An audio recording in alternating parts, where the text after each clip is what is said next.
Hey guys, it's Nicholas Hilton, and today I am going to do my voice expressions, which are probably mostly animals and creature voices, so I'll probably get to do those, but only a few, only if I'm good at it.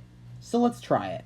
And yes, those sound expressions that I do will be free to use for any video that has animals in it, if you guys would like to do that, so hope you enjoy.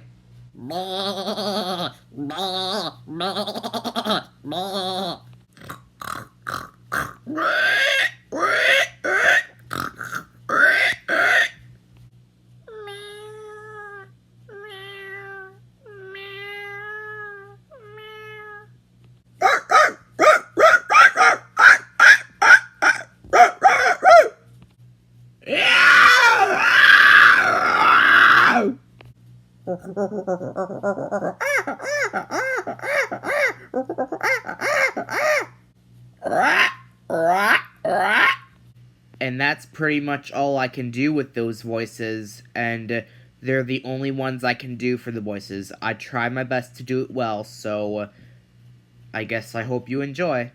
Bye.